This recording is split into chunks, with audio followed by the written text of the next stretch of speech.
our first speaker for today is Dr. Ng Tsun Gun. Now, Dr. Ng is a renal physician.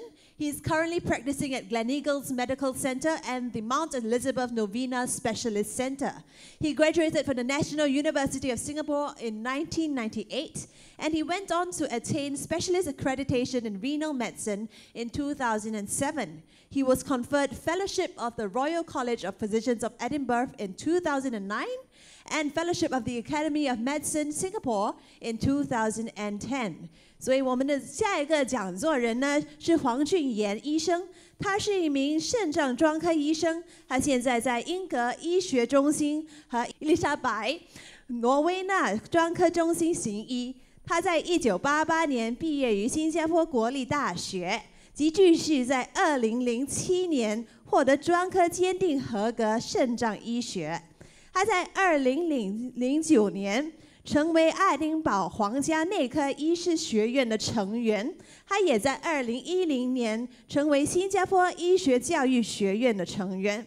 所以今天他的讲座呢是糖尿病无声的杀手。So his topic today will be diabetes, the silent killer. Now, a big round of applause for Dr. Ng Tsun Gun. 我们掌声欢迎一下黄俊彦医生。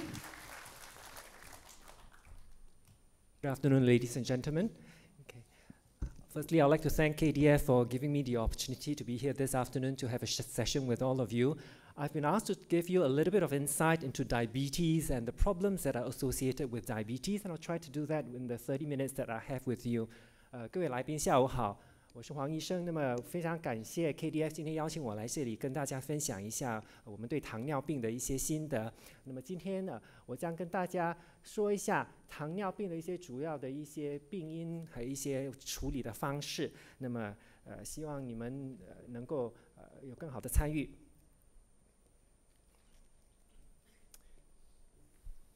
Okay, I've been asked to give this session in both English and Chinese, and so will the speakers. So you may get a little bit confused because I do as well. So you have the screen on English here and the screen on Chinese there. So I will try to speak as best as I can without confusing myself or all of you.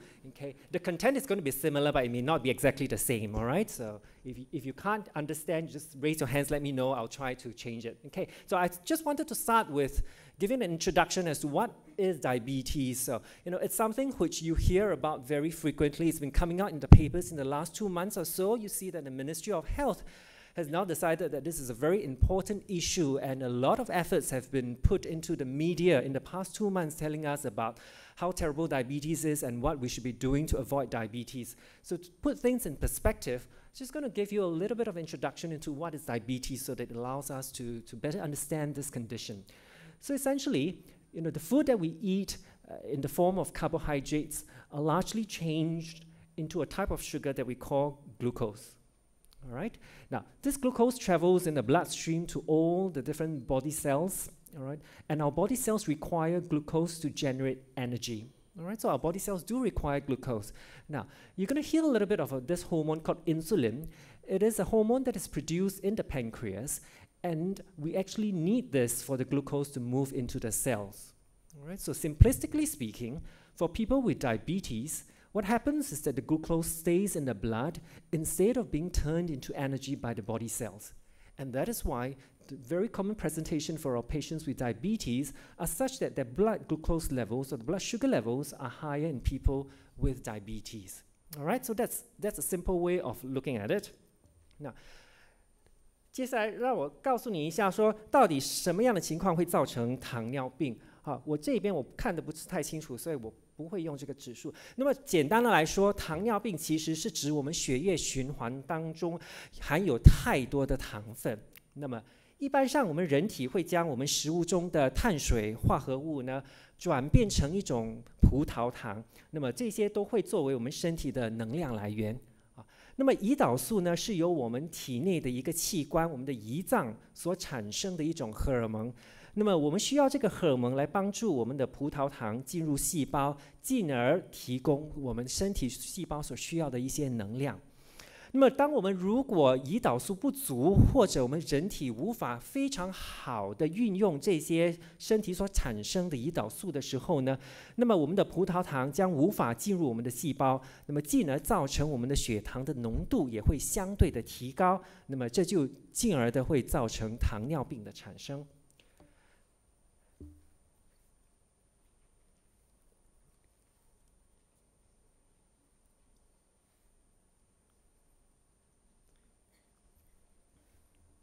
Okay, now when we talk about diabetes, there are many different types of diabetes, which I'm not going to dwell with today. All right, we've got many experts, many diabetic specialists here. So I'm just going to introduce you to two very common types of diabetes that you will be listening to today.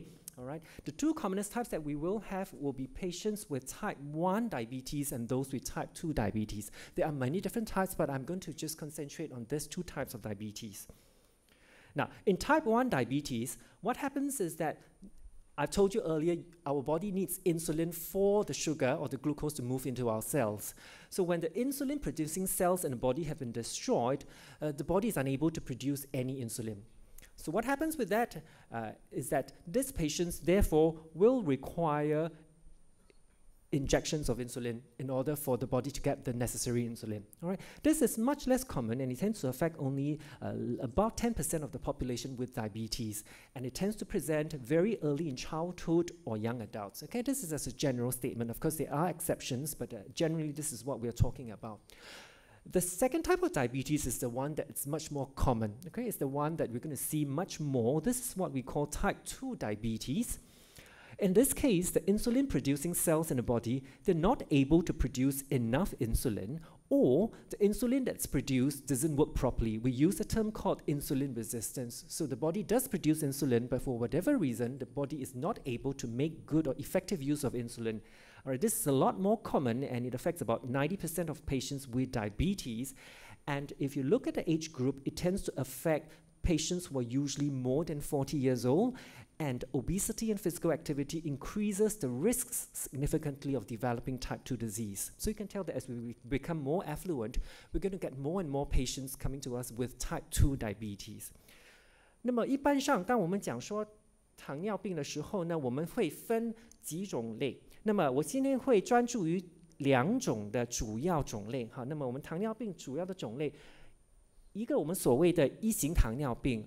那么在一型糖尿病呢，病人一般上是缺乏胰岛素的分泌能力，那么这些病人呢就需要每天注射胰岛素，那么这个也是比较少见，大概会影响我们10%的糖尿病病患。那么一般上他们在很早期就会呈现一般都是在儿童或青少年时期就会发病。那么第二种较为普遍的糖尿病的种类是我们所谓的2型糖尿病。那么在这一方面呢，它是胰岛素是不足够的，或者我们的人体无法有效的利用我们人体所产生的胰岛素。那么一般上这是比较常见，90%的糖尿病病患是属于2型糖尿病的病患。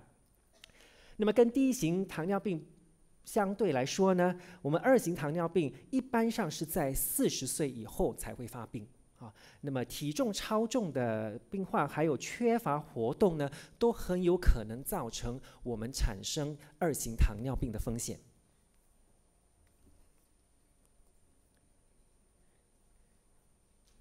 Okay, now there's a little bit of a discrepancy in the slides. Never mind. Let's just go to the English side of this. Okay, now I just want to give you a simple pictorial representation of what I was trying to put in words for you. All right, so if you look at this normal situation, okay, this is the bloodstream where we have all the glucose that we find, okay, that we have been converted to sugars or glucose in our bloodstream. This is the body cells, okay. All of these body cells need glucose in order to convert them to energy for our body to use. But in order for this glucose to move into the cells, there is sort of a door here, the insulin. Okay, this is the hormone that I was talking to you that's produced by the pancreas. So we need the insulin to sort of open the door so that the sugar or the glucose from the bloodstream can then move into the cells. So this is a normal case. All right, so normal individuals should be able to do this. Now, for patients with type 1 diabetes, okay, if you recall, this tends to affect patients who are much younger. What happens is that the body is unable to produce any insulin. So you can see there's no insulin here, so the door remains shut. Okay, so when this happens, all the glucose stays within the bloodstream and the sugar levels increase, and our cells do not have any sugar. All right, and that's why for patients like that with type 1 diabetes, we need to give them insulin injections in order to open this door. Okay.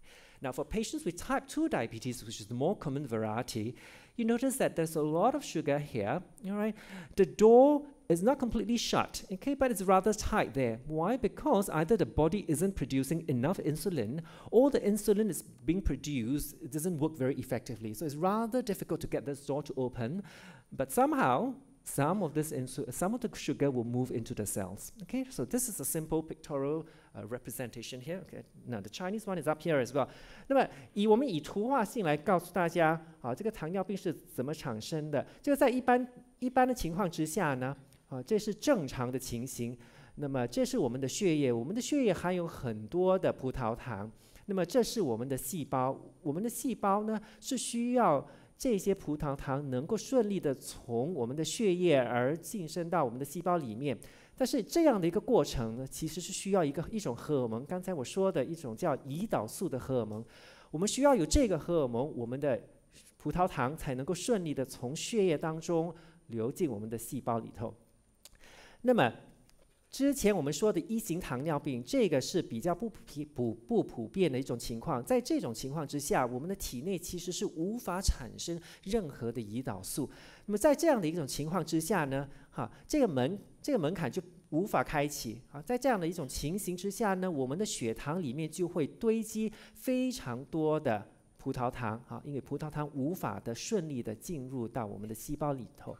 那么另外一种较为普遍的糖尿病，2型糖尿病呢，在这一方面，它的门槛是非常的紧的，所以它的体内虽然有产生胰岛素，但是胰岛素的分量可能不足，或是胰岛素本身无法很好的发挥它的作用，所以呢，这些葡萄糖也非常要历尽非常多的艰辛才能够跑到细胞里头。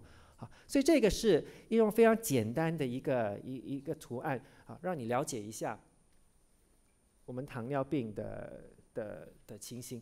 Okay, now I'm just going to move on. Now that we have a basic idea of what diabetes is, just wanted to tell you, why we're getting so much media information in the last 3 to 6 months. So what is the hype about diabetes? Why are we getting so excited over diabetes? Now, just to give you a little bit of figures, all right, these figures are from the National Health Survey that was last done in 2010, so we should be having one coming very soon within this 1 or 2 years. And it looks as telling us how many patients, how many of us who stay in Singapore. So they look at Singapore residents aged 18 to 69 years old who are staying in Singapore at the time, and we look at how many of them actually have diabetes. If you look at 1998, about 9.8% of the population aged 18 to 69 have diabetes. But look now, and this is 2010, and the data is late by 6 years, but in 2010 we've already noticed, that there is an increase to 11.3%. Okay? 我们看一下我们糖尿病究竟是有多普遍哈。我这个是根据我们新加坡卫生部的一个数据来显示的。好，我们能够看到它逐年的增加哈。从我们1998年的9.8%的人民是患有糖尿病的，那么到了到了2010年，我们就已经发现说这个指数其实有逐年增加的一个现象。到了2010年，我们11.3%的新加坡居民18到69岁的新加坡居民其实是患有糖尿病的，所以你可以看这样的指数其实是相当惊人的一个指数。Now, so this is a poster that the Ministry of Health has put off in the newspapers, in the media very recently, so I just put it up for you to have a quick look. So they say that it's a worrying trend, and indeed it is a worrying trend because based on the figures that I've told you, in 2014, so I quoted you the 2010 official figures, so these are some estimated figures, and they tell us that in 2014, we have 440,000 Singaporeans who are age 18 and above who have diabetes. And if we go at the current rate that we're looking at, by 2050, we're going to have nearly 1 million Singaporeans with diabetes. And that's going to be a very major chronic illness that we're going to face. If you look at the data another way, they tell you that as of today, 1 in 3 age 65 above has diabetes. Okay, so that's rather alarming, all right? Because I told you earlier about 11% of Singaporeans aged 18 to 69 have diabetes, and that was in 2010. So this tells us that there is a 1 in 3 chance that we will get diabetes in our lifetime, and that's not a small figure. 我们看一下我们最近新加坡卫生部所发表的一些数字哈，他们说我们在2014年的时候，我们大概有44万新加坡人患有糖尿病。那么到了2050年，这个数字呢将会倍增到100万人民哈，这个数字相当的惊人。那么当我们看一下哈，我们进一步再剖析一下，他也告诉我们说，在我们目前来讲呢，每3个人当中哈，就有1个在65岁以上的话是患有糖尿病的。那么也告诉我们说，我们在一生当中呢，有30%的可能性会患上糖尿病的一个几率。Okay, now I'm just going to quickly bring you through the incidence or diabetes and the relationship with age. Okay, you're going to realize that even though we said that you have a 1 in 3 chance of becoming a diabetic when you're age 65 and above, you find that we're looking at people who are more elderly, and it is reflected there because I told you earlier that majority of diabetes belong to the type 2 diabetic category, and they tend to manifest with the disease after 40 years old. And this you can tell, you see. So as we become older, okay, as the age group gets older, you find that more and more of us have diabetes. And if you're 60 and above, you find that your risk of diabetes, about close to 30% of the population will have diabetes. And if you compare the data, there are 2 bars, the blue bars in 2004 and the brown bars in 2010. You can find that irregardless of which age group you belong to, the risk of diabetes has increased over the last 6 years. Okay? 我们看一下糖尿病跟我们年龄或岁数的一些关系。我们发现我们的年龄越大，我们患糖尿病的几率其实是越高的。那么不管我们是在2004年的数字或是2010年的数字，不管是在哪一个年龄层，我们发现你可以看到它的增幅都是很显著的。就是想说我们每一年的数字都告诉我们，我们其实糖尿病患病的病人是越来越多。What about the relationship with ethnic groups and diabetes? Okay, this is just a quick slide to tell us again. We're looking at data, the blue bars 2004 and the brown bars 2010. We find that our Indian population, all right, our Indian population in Singapore are at a high risk of having diabetes at 17%. That's a rather high figure, followed next by our Malay population, and the Chinese have a slightly lower risk at 9%. But again, irregardless, you notice that between 2004 and 2010, there's an increase in the numbers. Okay. 我们看一下我们糖尿病跟我们种族的一些关系。那么我们的印族同胞患糖尿病的几率其实是最高的。他们差不多有17%的我们的印族的同胞是患有糖尿病的，这是2010年的数字。接下来呢，我们马来族同胞也是风险相当大。那么我们华族同胞的风险呢，相对来讲就稍微偏低了一些。但是不管我们怎么看，这些红色是2004年的数据，这个褐色的是2010年的数据。在这6年当中，糖尿病的几率、患病的几率还是增幅非常明显，是增高的。Okay, so what's worrying about these figures really is that when they did the survey in 2010, they noticed that half of the diabetics were not even aware that they had diabetes. Okay, so that's because when it was a national health survey, these people would have their blood test taken, and then they will find that they have a diagnosis of diabetes. But half of them were not even aware that they had diabetes. Okay, and of those who were aware that they had diabetes, unfortunately, 1 in 3 or 30% had poor control of diabetes. Okay, if you look at HbA1c, it's a reading that we use from a blood test to tell us how good or how bad the diabetes is being controlled, and at 8.8% above, we tell that they have poor control of diabetes. So these statistics are rather alarming for us.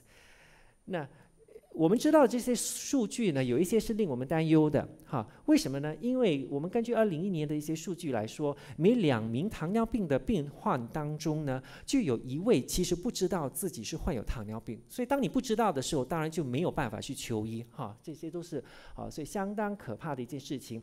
那么在那些知道自己患有糖尿病的病患当中呢，每3名病患其实有1名他的血糖的控制其实是不理想的。Okay, so I've given you a brief overview. I just want to quickly bring you through the complications of diabetes. Yeah? 接下来我要跟大家谈一下说我们糖尿病的一些并发症。Okay, now the reason why we need to worry about diabetes really is that if we don't control diabetes properly, we're going to run into severe complications, all right? And that these complications arise mainly from damage to our blood vessels, all right? Be it small blood vessels or large blood vessels. 我们糖尿病的一些并发症呢，非常普遍的，我们可以跟它归类为，就是影响我们血管、微血管或是大血管的一些病变，那么这些都是因为我们糖尿病控制不当所造成的一些后遗症。Okay, now one of the major complications of diabetes is that it can give us patients with stroke. Okay, and if you look at 2014, if you look at 2014, let me just try and reverse the slide. Okay, you find that out of 5 stroke patients, 2 of them had diabetes. So that's quite an alarming figure. Okay, now I'm just going to go on to the next slide so that I can say 2 in one time. It saves me a little bit of time. Now the other major risk factor with diabetes is that it gives us a problem with heart disease and heart attack. And again, in 2014, we know that 1 in 2 heart attack patients have diabetes. So we know that diabetes is playing a major role in causing some of these very important complications that we're talking about. 那么我们看一下一些比较普遍的并发症。那么其中一个非常普遍的并发症其实是中风的一个现象，而之前的一个我们看到的是中风的现象。那么每5名中风病患当中呢，其实有2名是患有糖尿病的。那么心脏病的指数也是非常的高。那么在2014年来讲呢，每2位心脏病患当中呢，就有1位其实是患有糖尿病的。Now, what are the complications are we looking at? Okay, we find that diabetes affect the blood supply to our various blood vessels. Okay, and if we don't have enough blood going to our legs, for example, you find that some of patients can have this condition where the toes turn greenish and eventually, it turns bluish, reddish, and eventually it turns dark and turns black. Okay, that's what we call gangrene, simply because there isn't enough blood supply to the toes. 所以一些病患呢，他如果有我们所谓的周边血管疾病的话，会造成我们的血液无法很流畅的到我们的足部那么这样的情况其实会造成很大的一些问题。Okay, another very common complication of diabetes is that it can lead to eye disease, which can even result in blindness. And I've put here that diabetes is actually a leading cause of blindness. All right, so here you see a lot of bleeding spots. This is a photo that's taken into the eye. We're looking at the retina, and you see that there are a lot of bleeding spots that's there. 那么糖尿病非常可怕的其中一种现象呢，是如果它可能会造成很严重的眼疾那么甚至可能会造成失明的现象。那么视网膜的病变呢，其实是我们糖尿病的主要病因之一。Okay. Now another problem is that diabetes can also affect our nerves. Okay, it can affect our feeling. All right, you may feel a little bit. Some patients feel a little bit numb. They get a bit of pins and needles. All right, and so they don't feel very well. And sometimes you may step on something hot. You may step on a nail without noticing it, and eventually what happens is that it can become an ulcer that's there. Okay.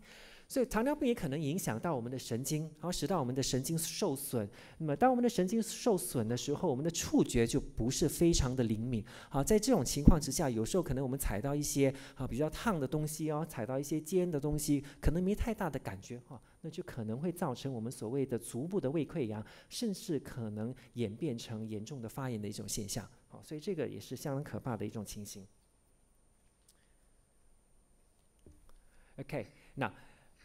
A lot of people, not a lot of people, but we do see a fair number of diabetic patients who unfortunately end up with amputations. Right? They end up with amputations because of damage to the nerves, all right, so they don't have a lot of sensation in their feet, and there's a lack of blood supply, all right, so the wound healing to the feet is rather poor.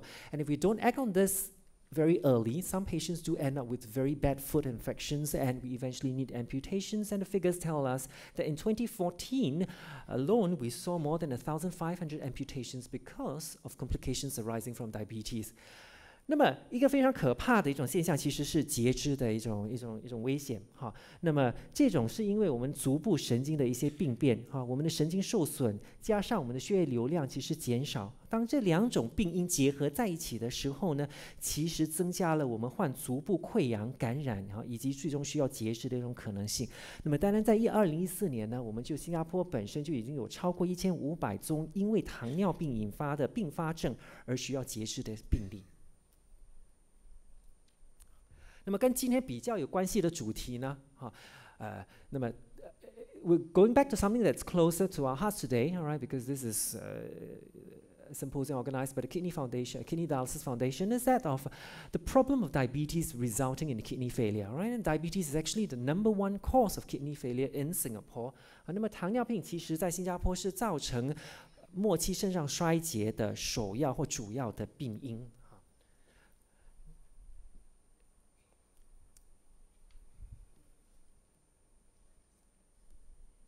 Okay, now if you look at some figures, if we look at patients with kidney failure in 1999, we notice that 46% of these patients had diabetes that resulted in kidney failure.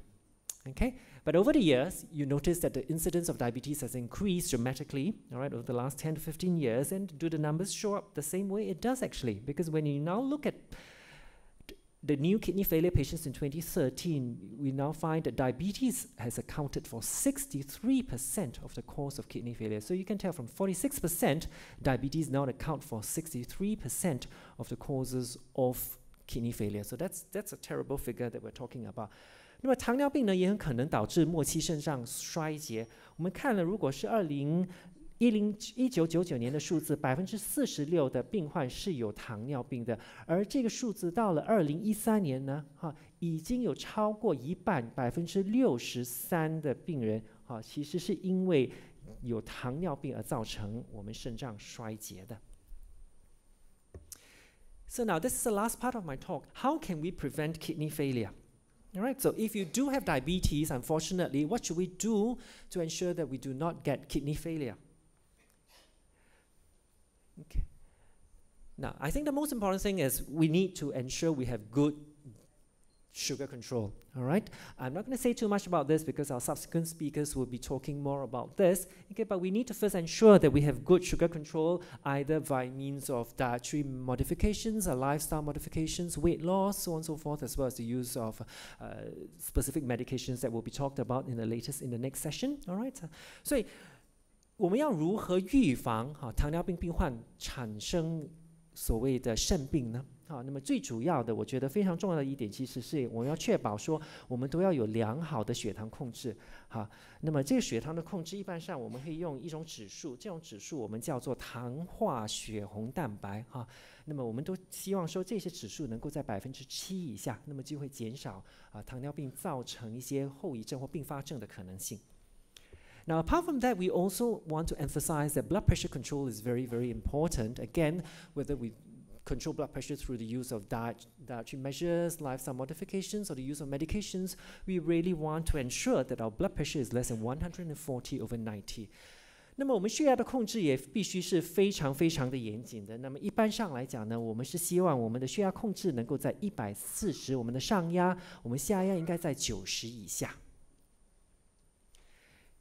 Okay, now it's very important for us to adhere to a healthy and balanced diet if you want to avoid kidney problems. Again, we have a very distinguished dietitian this afternoon, so I won't be dwelling any further on this topic. 我们今天下午还有一位非常受敬重的一个营养师会告诉你们，我们如果患有糖尿病是应该如何健康的饮食，所以这一点我就不多说了。Okay. Now, it's very important for us to increase physical activities because I mentioned to you earlier that physical inactivity is one of the major causes that we are seeing an increased incidence of diabetes All right, so we really should increase our physical activities. All right, and they know that, or they tell us that 30 minutes of exercise a day can reduce your risks of developing type 2 diabetes by 40%。好，那么我们运动或是保持活跃的生活方式其实是非常重要的。那么我们的建议是我们每天应该至少要做30分钟的强度适中的运动，来减少我们患上肾病的一种可能性。Now, a healthy body weight is going to be very important. Again, like physical inactivity, I mentioned that obesity or an increased body weight is actually one of the major risk factors for developing diabetes as well as kidney disease. And therefore, we would like our patients to maintain a healthy body mass index, which is something that we calculate using your height and your weight between 18.5 to 23. 那么我们需要保持非常理想的我们的体重呢，一般上我们的这个身体的质量指数，我们希望是能够维持在18.5到23。就讲说我们越胖的话，那么患上糖尿病还有患上肾病的风险也就会相对的提高。It's very important that we should stop smoking because smoking contributes directly to kidney disease. All right, so we always tell our patients that we should stop smoking. 那么戒烟也是我们防止肾病的一个非常重要的一个环节哈。那么我们都会叫我们的病患应该尽早的戒烟哈，以避免有后患。Okay, it's very important. I put this up that you need to visit the doctor regularly. All right. Because in order to detect diabetes, in order to detect kidney disease arising as a result of diabetes, you actually need to do regular blood tests and urine tests, all right? And you have to do this regularly, otherwise you're not going to be able to pick up kidney disease in the early stages, all right? So if we find protein in the urine, it's an indication that the kidneys are in trouble and we need to act on it early rather than late. 我在这边告诉了大家说，我们是需要定期的复诊，那是非常非常重要的。为什么呢？你需要定期的到诊所给你医生检查，因为如果我们要早期的察觉是不是患有肾病，我们其实是需要定期的检验你的血液还有你的尿液。如果我们在你的尿液找出有一些轻微的蛋白尿的话，那么也可能告诉我们说这是肾脏受影响的一个非常早的一个征兆。Okay, so in order to ensure that we win this fight against diabetes, I think it's very important that we take a few strategies. Okay, we need to take steps to prevent diabetes. Once you have beyond taking steps for prevention, we also want to screen patients early, all right, so that if we do find diabetes, we can act on it straight away. So we recommend early screening and intervention. And unfortunately, if we do know that we have diabetes, it is very important for us to ensure that there's good disease control. 那么我们糖尿病的一种战略方式呢，我们应该要如何来避免说我们糖尿病所能够引发的一些并发症呢？我觉得非常重要的是，我们其实应该要做足我们的预防工作之前的一些告诉了你一些非常简单的方式，能够采取一些预防的措施。那么在预防的当然呢，我们也应该尽早的筛查那么我们如果一旦察觉到这诊断出有糖尿病的话，也能够非常及时的治疗那么即使知道有糖尿病之后呢，我们也要非常良好的控制好病情，才能够避免一些不宜的一些后遗症。All right, so this is my last slide here. So to conclude, I just want to say that diabetes is becoming more prevalent at a rate that's faster than all of us can imagine. All right, diabetes can lead to complications involving a lot of different organs if we don't treat diabetes or if we leave it poorly treated. Okay, but what is encouraging is we know that we can take active steps to prevent diabetes. Okay, we do advocate early screening and diagnosis for people at risk, and certainly for patients with diabetes, we will recommend good disease control right from the outset to prevent complications from setting in. 好，那么我们总结的来讲，糖尿病已经是成为一个越来越普遍的一个现象这个是我们非常确认的一个现象。那么如果没有很好的控制糖尿病的话，就可能导致影响很多器官的一些并发症的一些产生。所以以这样的一个观点来讲呢，我们其实应该非常非常积极的采取一些防范措施希望能够避免糖尿病早上升。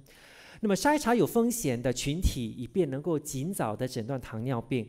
那么在被诊断后呢，我们也应该非常积极的，也非常尽早的接受治疗，因为良好的控制糖尿病就很有可能能够大大的减低我们并发症的产生。All right, that's the end of my talk. Thank you very much. All right, thank you very much, Dr. Ng Tsun Gun. 感谢黄俊彦医生。